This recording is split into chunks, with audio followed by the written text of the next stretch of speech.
നാരായണം നമസ്കൃത്യ നരം ചൈവ നരോത്തമം ദേവീം സരസ്വതീം വ്യാസം തതോ ജയമുദീരേ. മഹാഭാരതം കഥകളുടെ പുതിയൊരു വീഡിയോയിലേക്ക് ഏവരെയും വളരെ ഹാർദമായി സ്വാഗതം ചെയ്യുന്നു. ഞാൻ റിജുരാമൻ. മഹാഭാരതത്തിലെ 5-ാമത്തെ അധ്യായമായിട്ടുള്ള ഉദ്യോഗപർവത്തിലെ സനത് സുജാത പർവം എന്ന് പറയുന്ന വളരെ ഉയർന്ന തലത്തിലുള്ള അറിവുകൾ, അതായത് ബ്രഹ്മത്തെക്കുറിച്ചിട്ടും മോക്ഷത്തെക്കുറിച്ചിട്ടും മാത്രം സംസാരിക്കുന്ന ഒരു ഭാഗമായിരുന്നു. അതായത് ഇതിഹാസത്തിലെ ഉപനിഷത്തുകളിലെയും വേദങ്ങളിലെയും ഒക്കെ സാരാംശം കൊണ്ടുവന്നിട്ടുള്ളതിൽ വെച്ചിട്ട് ഏറ്റവും ഉയർന്ന ഒരു ഭാഗമാണ് നമ്മൾ കഴിഞ്ഞ 3-4 വീഡിയോകളായിട്ട് കേട്ടത്. പലതും കേട്ടവർക്ക് എന്താണെന്ന് മനസ്സിലായിട്ടുണ്ടാവണം എന്നുള്ള കാര്യത്തിൽ നിർബന്ധമൊന്നുമില്ല. അതായത് നമുക്ക് അറിവില്ലാത്ത ഒരു മേഖലയെക്കുറിച്ചിട്ടാണ് പറഞ്ഞുകൊണ്ടിരിക്കുന്നത്, ബ്രഹ്മത്തെക്കുറിച്ചിട്ടും മോക്ഷത്തെക്കുറിച്ചിട്ടുമൊക്കെയാണ്. അപ്പം അത് വെറുതെ കേൾക്കുക എന്നുള്ളതാണ് ഏറ്റവും പ്രധാനപ്പെട്ട കാര്യം. ഇനി വീണ്ടും നമ്മൾ താഴേക്ക് വരികയാണ്, നമ്മുടെ കഥയിലേക്ക് തിരിച്ചു വരികയാണ്. അപ്പോൾ ഇവിടെ നമ്മൾ പുതിയൊരു ഉപപർവം ആരംഭിക്കുകയാണ്, യാന സന്ധിപർവം. പടപ്പുറപ്പാടിന് മുമ്പ് സന്ധി സംഭാഷണം നടക്കുന്ന ഒരു ഭാഗമാണ്. അങ്ങനെയാണ് ഈ ഭാഗം വരുന്നത്. അപ്പോൾ വീണ്ടും സാധാരണ കഥയിലേക്ക് തന്നെ വരികയാണ്. അപ്പം മഹാഭാരതത്തിൽ തന്നെ വളരെ പ്രധാനപ്പെട്ട ഉപാധ്യായങ്ങളിൽ ഒന്നാണിത്, യാന സന്ധിപർവം എന്ന് പറയുന്ന ഉപപർവം. സനത് സുജാത പർവ്വത്തിലെ കാര്യങ്ങൾ കേൾക്കാൻ വേണ്ടിയിട്ട് ഇതിന് മുമ്പുള്ള വീഡിയോകൾ കേൾക്കണമെന്ന് അഭ്യർത്ഥിക്കുകയാണ്. നമ്മൾ ഇന്ന് പുതിയ ഉപാധ്യായത്തിലേക്ക് കിടക്കുകയാണ്. അപ്പം വൈശമ്പായനനാണ് കഥ പറഞ്ഞുകൊണ്ടിരിക്കുന്നത്. വൈശമ്പായനൻ കഥ തുടരുകയാണ്. സനത് സുജാത മഹർഷിയും വിതുരരും ചേർന്ന് ധൃതരാഷ്ട്ര മഹാരാജാവിന് ജ്ഞാനോപദേശങ്ങൾ നൽകി. ആ ഉപദേശങ്ങൾ കേട്ടുകൊണ്ട് അവർ അന്നത്തെ രാത്രി കഴിച്ചുകൂട്ടി. അടുത്ത ദിവസം നേരം പുലർന്നു. പാണ്ഡവരുടെ അടുത്ത് ദൂതുപോയ സഞ്ജയൻ മടങ്ങിയെത്തിയിട്ടുണ്ട്. പാണ്ഡവർ എന്താണ് പ്രതികരിച്ചതെന്നും എന്താണ് സന്ദേശം നൽകിയതെന്നും അറിയാൻ ധൃതരാഷ്ട്രരും മറ്റ് രാജാക്കന്മാരും കൊട്ടാരത്തിലെ സഭയിലേക്ക് എത്തിച്ചേർന്നു. ആ രാജ്യസഭ കാണാൻ തന്നെ വളരെ ഭംഗിയായിരുന്നു. നല്ല വിസ്താരമുള്ള വെള്ള നിറത്തിൽ തിളങ്ങുന്ന സഭ, സ്വർണ്ണാഭരണങ്ങളും ചന്ദനവും തളിച്ച് സുഗന്ധപൂരിതമായിട്ടുള്ള മനോഹരമായിട്ടുള്ള സ്ഥലം. ആനക്കൊമ്പുകളാലും മനോഹരമായിട്ടുള്ള മരങ്ങളാലും കൊത്തുപണികൾ ചെയ്ത വിചിത്രങ്ങളായിട്ടുള്ള സിംഹാസനങ്ങളിലാണ് എല്ലാവരും ഇരുന്നിരുന്നത്. ഭീഷ്മർ, ദ്രോണർ, കൃപർ, ശല്യൻ, കൃതവർമാവ്, ജയദ്രഥൻ, വികർണൻ, അശുദ്ധാത്മാവ്, ബാൽഹീകൻ, സോമദത്തൻ എന്നിവരും ബുദ്ധിമാനായിട്ടുള്ള വിതുരരും യുയുത്സുവും ധൃതരാഷ്ട്രനുമൊക്കെ ആദ്യമേ തന്നെ വന്ന സ്ഥാനങ്ങൾ ഉറപ്പിച്ചിട്ടുണ്ടായിരുന്നു. അതിനുശേഷമാണ് ദുര്യോധനൻ്റെ വരവ്. ദുശാസനൻ, ചിത്രസേനൻ, ശകുനി, ദുർമുഖൻ, ദുസ്സഹൻ, കർണൻ തുടങ്ങിയ വീരന്മാരോടൊപ്പം ദേവന്മാർ ഇന്ദ്രസഭയിലേക്ക് വരുന്നത് പോലെയാണ് കോപാകുലനായിട്ടുള്ള ദുര്യോധനൻ സഭയിലേക്ക് പ്രവേശിച്ചത്. സിംഹങ്ങൾ ഗുഹയിലേക്ക് കയറുന്നതുപോലെ ശക്തരായിട്ടുള്ള രാജാക്കന്മാർ വന്നപ്പോൾ രാജസഭ കൂടുതൽ പ്രകാശമാനമായി. എല്ലാ രാജാക്കന്മാരും ഇരിപ്പുറപ്പിച്ചതിന് ശേഷം ദ്വാരപാലകർ വന്ന് സഭയെ ഒരു പ്രധാന കാര്യം അറിയിച്ചു. ഇതാ പാണ്ഡവരുടെ അടുത്ത് പോയ സഞ്ജയൻ തേരിൽ കയറി ഇങ്ങോട്ട് വരുന്നുണ്ട്. സഞ്ജയൻ തൻ്റെ രഥം നിർത്തി ആഭരണങ്ങൾ തിളങ്ങുന്ന വലിയ രാജസഭയിലേക്ക് വേഗത്തിൽ ഇറങ്ങി വന്നു. സഭയിലുണ്ടായിരുന്ന എല്ലാവരെയും കൈകൂപ്പി വണങ്ങിക്കൊണ്ട് അദ്ദേഹം പറഞ്ഞു, അല്ലയോ കൗരവന്മാരെ, ഞാൻ പാണ്ഡവരുടെ അടുത്തു നിന്ന് മടങ്ങിയെത്തിയിരിക്കുന്നു. പാണ്ഡവർ പ്രായത്തിനനുസരിച്ച് നിങ്ങളെ എല്ലാവരെയും ബഹുമാനിക്കുന്നുണ്ട്. മുതിർന്നവരെ വണങ്ങിയും യുവാക്കളെ ആശ്ലേഷിച്ചും അവർ തങ്ങളുടെ സ്നേഹം അറിയിച്ചിട്ടുണ്ട്. ധൃതരാഷ്ട്ര മഹാരാജാവിൻ്റെ സന്ദേശവുമായി പോയ എനിക്ക് അവിടെ നിന്ന് ലഭിച്ച വിവരങ്ങൾ ഞാൻ നിങ്ങളെ അറിയിക്കാം. ഇത് കേട്ട് കഴിഞ്ഞപ്പോൾ ധൃതരാഷ്ട്രർക്ക് ആകാംക്ഷയായി. അദ്ദേഹം ചോദിച്ചു, സഞ്ജയ, യുദ്ധത്തിൽ അതിസമർത്ഥനായിട്ടുള്ള മാന്യനായിട്ടുള്ള നമ്മൾ അർജുനൻ എന്താണ് പറഞ്ഞത്? എനിക്കത് കേൾക്കണം. അപ്പോൾ സഞ്ജയൻ അർജുനൻ്റെ വാക്കുകൾ സഭയിൽ വിവരിക്കാൻ തുടങ്ങി. യുദ്ധത്തിന് സർവ്വസജ്ജനായി നിൽക്കുന്ന അർജുനൻ ധർമ്മരാജാവായിട്ടുള്ള യുധിഷ്ഠിരൻ്റെ അനുവാദത്തോടെ കൃഷ്ണൻ കേൾക്കെ പറഞ്ഞ വാക്കുകളായിരുന്നു അത്. അർജുനൻ്റെ വാക്കുകൾ സഞ്ജയൻ പറയാൻ തുടങ്ങി.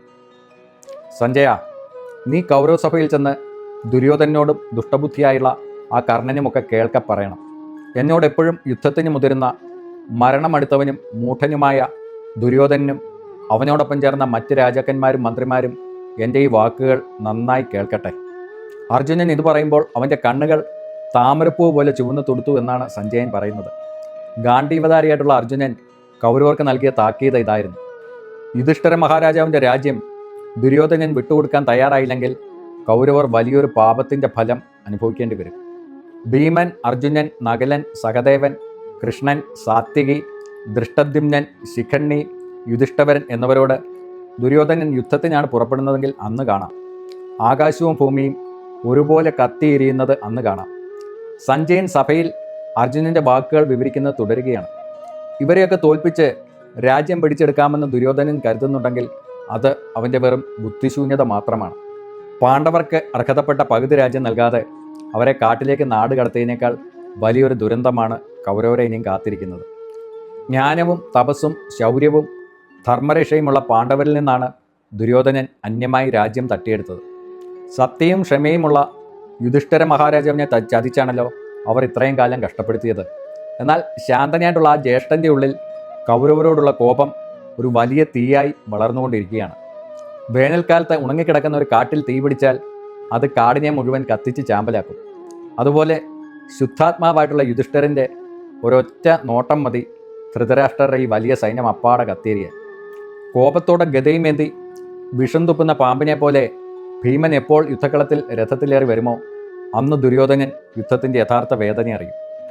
പടച്ചട്ടയണിഞ്ഞ് യുദ്ധാവേശത്തോടെ ശത്രുക്കളെ അടിച്ചു കൊന്നൊടുക്കുന്ന ഭീമൻ്റെ ആ ഭയങ്കര രൂപം ദുര്യോധനൻ കാണാനിരിക്കുകയാണ്.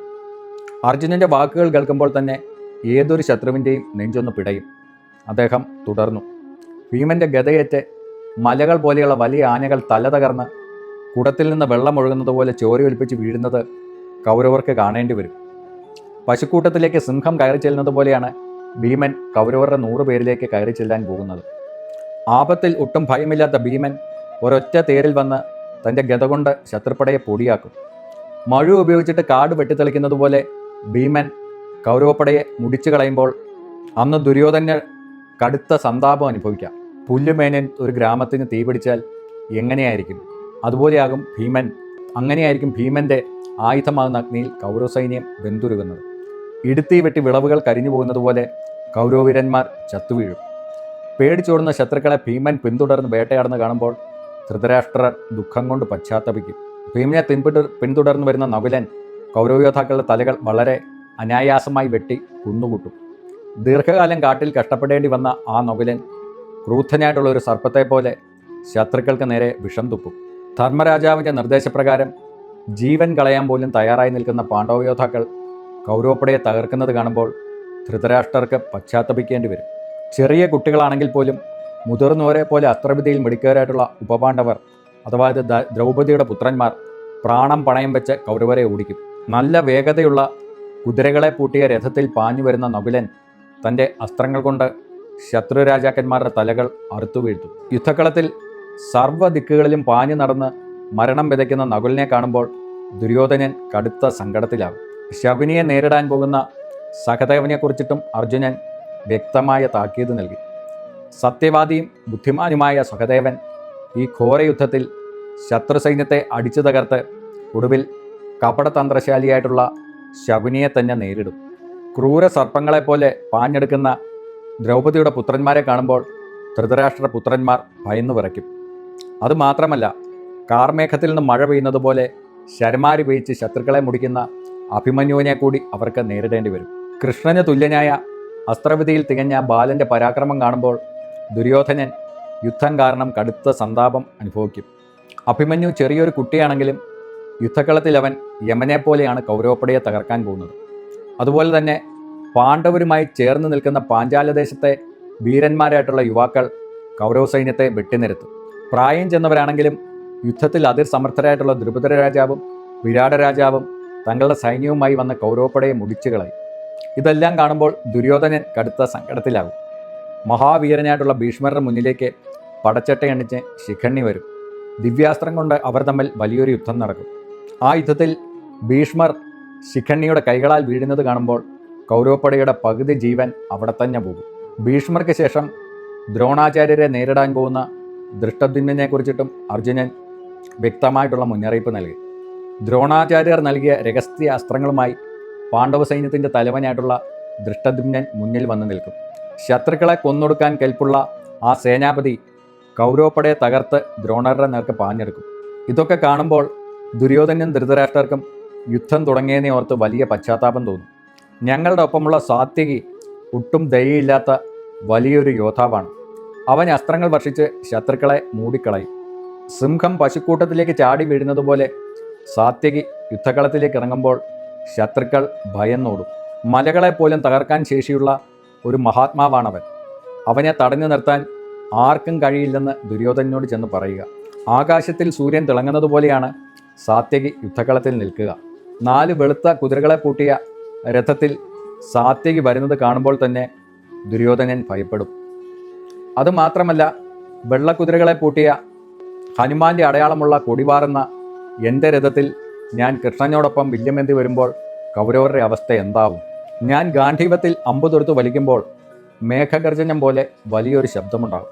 ആ ഒരൊറ്റ ശബ്ദം കേട്ടാൽ മതി ദുര്യോധനൻ്റെയും ധൃതരാഷ്ട്രരുടെയും നെഞ്ചടിക്കാൻ. ഇരുട്ടിൽ പശുക്കൂട്ടം ചിതറി ഓടുന്നത് പോലെ കൗരവപ്പട പേടിച്ചോടും. മിന്നൽ പിണരുകൾ പോലെ എൻ്റെ വില്ലിൽ നിന്ന് ആയിരക്കണക്കിന് അമ്പുകളാണ് പാഞ്ഞു വരിക. ശത്രുക്കളെ ഇന്ന് അമ്പുകളെയെല്ലാം എൻ്റെ അമ്പുകൾ വായുവിൽ വെച്ച് തന്നെ തകർത്ത് കളയും. പക്ഷികൾ മരത്തിലെ പഴങ്ങൾ കുത്തി വീഴ്ത്തുന്നത് പോലെയാണ് ഞാൻ ശത്രുക്കളുടെ തലകൾ കുത്തി വീഴ്ത്താൻ പോകുന്നത്. ആനകളും കുതിരകളും യോദ്ധാക്കളും എൻ്റെ അമ്പുകളേറ്റ് മരിച്ചു വീഴും. എൻ്റെ അമ്പുകൾ കാരണം യുദ്ധക്കളത്തിൽ കൗരവർക്ക് മുന്നോട്ട് നോക്കാൻ പോലും കഴിയില്ല. എന്ത് ചെയ്യണമെന്നറിയാതെ അവർ പകച്ചു നിൽക്കുമ്പോൾ ദുര്യോധനന് തൻ്റെ തെറ്റ് മനസ്സിലാവും. വായ തുറന്നു പിടിച്ച കാലനെ പോലെയാണ് ഞാൻ അമ്പുകൾ എയ്യുക. ആ കത്തുന്ന അമ്പുകൾ കണ്ട് കൗരവർ ജീവനും കൊണ്ടോടും. എൻ്റെ രഥം പായുമ്പോൾ ഉയരുന്ന പൊടിപടലങ്ങൾക്കിടയിൽപ്പെട്ട് ഗാന്ധീവത്തിൻ്റെ അടിയേറ്റ് സ്വന്തം സൈന്യം നശിക്കുന്നത് കാണുമ്പോൾ ധൃതരാഷ്ട്രർ വല്ലാതെ പശ്ചാത്തപിക്കും. തലകറങ്ങിയും മുറിവേറ്റും ആനകളും കുതിരകളും ചത്തൊടുങ്ങിയും യോദ്ധാക്കൾ ദാഹിച്ചു വലഞ്ഞ് നിലവിളിക്കും. യുദ്ധക്കളമാകെ വെട്ടിമുറിച്ച തലകളും എല്ലുകളും കൊണ്ട് നിറയും. ഇതാണ് കൗരവരെ കാത്തിരിക്കുന്ന വിധി. ഒരു പ്രളയകാലത്തെ എന്ന പോലെ കൗരവ സൈന്യത്തെ ഞാൻ അമ്പുകൾ കൊണ്ട് ഭസ്മമാക്കും. എൻ്റെ രഥത്തിൽ ഞാനും കൃഷ്ണനും ഗാന്ധീവവും ഒപ്പം അക്ഷയമായ അമ്പുകളും ഒന്നിച്ചുണ്ടാകും. ഇതൊക്കെ കണ്ട് ദുര്യോധനനും കൂട്ടരും വല്ലാതെ സങ്കടപ്പെടും. തൻ്റെ സഹോദരന്മാരും സൈന്യവും നശിക്കുന്നത് കാണുമ്പോൾ ദുര്യോധനൻ്റെ സകല അഹങ്കാരവും തീരും. രാവിലെ ഒരു ദിവസം ജപമെല്ലാം കഴിഞ്ഞ് നിൽക്കുമ്പോൾ ഒരു ബ്രാഹ്മണൻ എന്നെ അനുഗ്രഹിച്ച് പറഞ്ഞത് ഇതാണ്: അർജുന, നീ ശത്രുക്കളോട് ഭയങ്കരമായി യുദ്ധം ചെയ്യേണ്ടി വരും. വജ്രായുധമേന്തിയ ഇന്ദ്രൻ നിന്റെ മുന്നിലും ശ്രീകൃഷ്ണൻ നിന്റെ പിറകിലും നിന്ന് നിന്നെ സംരക്ഷിക്കും. ആ അനുഗ്രഹം പോലെ കൃഷ്ണൻ എൻ്റെ കൂടെയുണ്ട്. ഇത് ദൈവനിശ്ചയമാണ്. കൃഷ്ണൻ യുദ്ധത്തിൽ നേരിട്ട് ആയുധമെടുത്തില്ലെങ്കിൽ പോലും അദ്ദേഹം ആരുടെ കൂടെയാണോ അവർക്ക് ഇന്ദ്രാദി ദേവന്മാരെ പോലും തോൽപ്പിക്കാൻ കഴിയും. ഭഗവാൻ കൃഷ്ണനെ യുദ്ധത്തിൽ തോൽപ്പിക്കാമെന്ന് വിചാരിക്കുന്നവർ കൈകൾ കൊണ്ട് കടൽ നീന്തി കിടക്കാൻ നോക്കുന്നത് പോലെ മൂഢനാണ്. വലിയൊരു വെളുത്ത മലയെ കൈകൊണ്ട് അടിച്ചു തകർക്കാൻ നോക്കുന്നവനെ പോലെയാണവൻ. മലയ്ക്ക് ഒന്നും സംഭവിക്കില്ല, പകരം അവൻ്റെ കൈകൾ തകർന്നു പോകും. സൂര്യചന്ദ്രന്മാരെ തടഞ്ഞു നിർത്താൻ നോക്കുന്ന ഒരു മണ്ടനെ പോലെയാണ് കൃഷ്ണനെ എതിർക്കാൻ നോക്കുന്ന ദുര്യോധനൻ. ഇതേ കൃഷ്ണനാണ് ഒരൊറ്റ രഥത്തിൽ വന്ന് ഭോജരാജാക്കന്മാരെ മുഴുവൻ തോൽപ്പിച്ച് രുക്മിണിയെ വിവാഹം കഴിച്ചത്. ആ മഹാത്മാവിനെയാണ് ദുര്യോധനൻ യുദ്ധത്തിൽ ജയിക്കാൻ കൊതിക്കുന്നത്. രുക്മിണിയെ വിവാഹം കഴിച്ചത് മാത്രമല്ല, നഗ്നജിത്തിൻ്റെ പുത്രന്മാരെ എല്ലാവരെയും തോൽപ്പിച്ചു. കാശി നഗരം മുഴുവനും ചുട്ട് ചാമ്പലാക്കി. ആർക്കും തോൽപ്പിക്കാൻ കഴിയില്ലെന്ന് അഹങ്കരിച്ച നിഷാദ രാജാവായിട്ടുള്ള ഏകലവ്യനെ ഇല്ലാതാക്കി. ഉഗ്രസേനെ തടവിലാക്കിയ ദുഷ്ടനായിട്ടുള്ള കംസനെ സഭയിൽ വെച്ച് കൊന്നുവീഴ്ത്തി ഉഗ്രസേനന് രാജ്യം തിരികെ നൽകി. ആകാശത്തിലൂടെ പറന്നടന്ന ശ്വാലൻ്റെ സൗഭവിമാനം തകർത്തതും ഇതേ കൃഷ്ണനാണ്. ഇത്രയും വലിയ കാര്യങ്ങൾ ചെയ്ത ആ മഹാത്മാവിനോട് യുദ്ധം ചെയ്യാൻ ഈ ലോകത്താരുണ്ട്? ആർക്കും കടന്നു ചെല്ലാൻ പറ്റാത്ത അസുരന്മാർ നിറഞ്ഞ നരകാസുരൻ്റെ കോട്ടയായിരുന്നു പ്രാഗ് ജ്യോതിഷം. അവിടെ ഉണ്ടായിരുന്ന നരകൻ ദേവമാതാവായിട്ടുള്ള അതിഥിയുടെ മനോഹരമായിട്ടുള്ള മണികുണ്ടലങ്ങൾ മോഷ്ടിച്ചു. ഇന്ദ്രാദി ദേവന്മാർക്ക് പോലും നരകാസുരനെ തോൽപ്പിക്കാൻ കഴിഞ്ഞില്ല. ഒടുവിലവർ കൃഷ്ണൻ്റെ സഹായം തേടി. കൃഷ്ണൻ ഒറ്റയ്ക്ക് ആ അസുരക്കോട്ടയിൽ പ്രവേശിച്ച് അവിടെ കാവൽ നിന്ന 700ഓളം അസുരന്മാരെയും മുരൻ, ഓഖൻ എന്നീ ഭയങ്കര രാക്ഷസന്മാരെയും വധിച്ചു. വലിയ കൊടുങ്കാറ്റിൽപ്പെട്ട് മരം കടംപുഴകി വീഴുന്നതുപോലെയാണ് നരകാസുരൻ കൃഷ്ണൻ്റെ കൈകളാൽ വധിക്കപ്പെട്ടത്. അസുരനെ കൊന്ന് ആ മണികുണ്ടലങ്ങൾ കൃഷ്ണൻ തിരികെ എടുത്തു. കൃഷ്ണൻ്റെ ഈ അസാധ്യമായിട്ടുള്ള ധൈര്യം വീര്യവും കണ്ട് സന്തോഷിച്ച ദേവന്മാർ അദ്ദേഹത്തിന് വലിയൊരു വരം നൽകി. കൃഷ്ണ, അങ്ങയുടെ ശരീരം യുദ്ധത്തിൽ ഒരിക്കലും തളരില്ല. ആകാശത്തിലും ജലത്തിലും അങ്ങയ്ക്ക് സുഖമായി സഞ്ചരിക്കാം. ഒരു ആയുധവും അങ്ങയുടെ ശരീരത്തിൽ ഏൽക്കില്ല. ഇത്രയും അപാരമായ ശക്തിയുള്ള, ആർക്കും തോൽപ്പിക്കാൻ കഴിയാത്ത ശ്രീകൃഷ്ണനെയാണ് ദുര്യോധനൻ യുദ്ധത്തിൽ ജയിക്കാൻ നോക്കുന്നത്. ദുര്യോധനൻ്റെ ഈ ദുഷ്ടബുദ്ധി കൃഷ്ണന് നന്നായി അറിയാം. എങ്കിലും ഞങ്ങളോടുള്ള സ്നേഹം കൊണ്ടാണ് കൃഷ്ണൻ ഇതെല്ലാം സഹിക്കുന്നത്. ഞങ്ങൾക്കെതിരെ യുദ്ധത്തിന് വരാൻ ധൈര്യമുള്ളവർ ഉണ്ടെങ്കിൽ വരാൻ പറയും. ബാക്കി നമുക്ക് യുദ്ധക്കളത്തിൽ കാണാം. ഭീഷ്മരെയും ദ്രോണരെയും അശുദ്ധാത്മാവിനെയും കൃപരെയും ധൃതരാഷ്ട്രരെയും ഞാൻ മനസ്സാ വണങ്ങും. രാജ്യത്തിനായിട്ട് കൊതിക്കുന്ന ആ ദുഷ്ടനായിട്ടുള്ള ദുര്യോധനെ ഞാൻ യുദ്ധത്തിൽ വധിക്കുക തന്നെ ചെയ്യും. കള്ളച്ചൂത് കളിച്ച് ഞങ്ങളെ തോൽപ്പിച്ച ആ ദുഷ്ടന്മാരെ ഇല്ലാതാക്കുന്നത് ധർമ്മമാണ്. 12 വർഷം കാട്ടിലും 1 വർഷം അജ്ഞാതവാസത്തിൽ ഞങ്ങൾ അനുഭവിച്ച കഷ്ടപ്പാടുകൾക്ക് ശേഷം ഇനിയെങ്കിലും പാണ്ഡവരെ സമാധാനമായിട്ട് ജീവിക്കാൻ ഇവർ അനുവദിക്കുമോ? മഹേന്ദ്രൻ വന്ന് സഹായിച്ചാൽ പോലും കൗരവർക്ക് ഞങ്ങളെ തോൽപ്പിക്കാൻ കഴിയില്ല. കാരണം അധർമ്മമാണ് ജയിക്കുന്നതെങ്കിൽ ഈ ലോകത്ത് ധർമ്മത്തിനൊരു വിലയും ഇല്ലാതാകും. ഞാനും കൃഷ്ണനും ആഗ്രഹിക്കുന്നത് ദുര്യോധനെ അവൻ്റെ കൂട്ടത്തോടെ നശിപ്പിക്കാൻ തന്നെയാണ്. യുധിഷ്ഠിരൻ ചെയ്ത പുണ്യങ്ങൾക്കൊന്നും ഫലമില്ലാതെ പോകില്ല. ദുര്യോധനൻ്റെ ദുഷ്ടപ്രവൃത്തികളും ഞങ്ങളുടെ ധർമ്മവും നോക്കിയാൽ കൗരവർക്ക് പരാജയം ഉറപ്പാണ്. കൗരവരോട് ഞാൻ തുറന്നു പറയാം, നിങ്ങൾ യുദ്ധത്തിനിറങ്ങിയാൽ നിങ്ങളുടെ ഒരൊറ്റയാൾ പോലും ജീവനോടെ ബാക്കിയുണ്ടാകില്ല. യുദ്ധമില്ലെങ്കിൽ നിങ്ങൾക്ക് ജീവിക്കാം. പോരാടാനാണ് ഭാവമെങ്കിൽ കർണനടക്കം എല്ലാവരെയും കൊന്ന് കൗരവരാജ്യം മുഴുവൻ ഞങ്ങൾ പിടിച്ചെടുക്കും. ഇനിയും നിങ്ങൾക്ക് ഇഷ്ടമുള്ളത് ചെയ്യാം.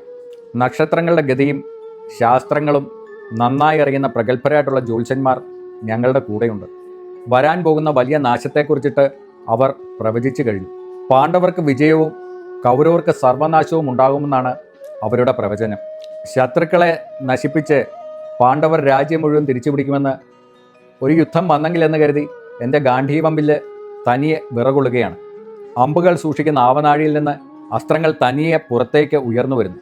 പാമ്പതിൻ്റെ തോല് കുടഞ്ഞു കളയുന്നത് പോലെ ഉറകളിൽ കിടക്കുന്ന വാളുകൾ തനിയെ പുറത്തേക്ക് ചാടാൻ നോക്കുന്നു. എൻ്റെ രഥത്തിലെ കൊടിമരത്തിൽ നിന്ന് കിരീടി, നിന്റെ രഥം എപ്പോഴാണ് യുദ്ധത്തിനായി പൂട്ടുന്നത് എന്നൊരു ശബ്ദം കേൾക്കാം. കുറുക്കന്മാർ കൂട്ടത്തോടെ ഓരിയിടുന്നു. വെള്ളക്കുതിരകളെ പൂട്ടി എൻ്റെ രഥം കാണുമ്പോൾ മൃഗങ്ങളും പക്ഷികളും കാക്കയും കോഴിയും പരുന്തും പുലിയുമെല്ലാം കൂട്ടത്തോടെ ആ രഥത്തിന് പിന്നാലെ വരാൻ തുടങ്ങും. ശത്രുക്കളുടെ മൃതദേഹം തിന്നാൻ വേണ്ടിയാണത്. ഈ ലക്ഷണങ്ങളെല്ലാം കാണിക്കുന്നത് ഘോരമായിട്ടുള്ള ആ യുദ്ധം അത്രമേൽ അടുത്തു കഴിഞ്ഞു എന്നാണ്. എന്നെ എതിർക്കാൻ വരുന്ന ശത്രുക്കളെയെല്ലാം ഒറ്റയ്ക്ക് കൊന്നൊടുക്കാൻ എനിക്ക് സാധിക്കും. വേനൽക്കാലത്ത് കാട്ടിൽ പടരുന്ന തീ പോലെയാണ് എൻ്റെ അമ്പുകൾ.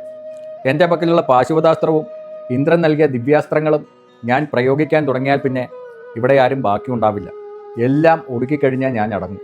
സഞ്ജയ, നീ ദുര്യോധനോട് എന്ന് പറയുക, ഇന്ദ്രാദി ദേവന്മാർ ഒന്നിച്ചു വന്നാൽ പോലും അവരെ തോൽപ്പിക്കാൻ കെൽപ്പുള്ള ഞങ്ങളോടാണോ അവൻ വഴക്കിന് വരുന്നത്? അവൻ്റെ മൂഢതയൊന്ന് നോക്കൂ. മുതിർന്നവരായിട്ടുള്ള ഭീഷ്മരും ദ്രോണരും കൃപരും ബുദ്ധിമാനായിട്ടുള്ള വിതുരരും പറയുന്നത് കേട്ട് രാജ്യം വിട്ടുതന്നാൽ കൗരവർക്ക് ആയുസോടെ ജീവിക്കാം.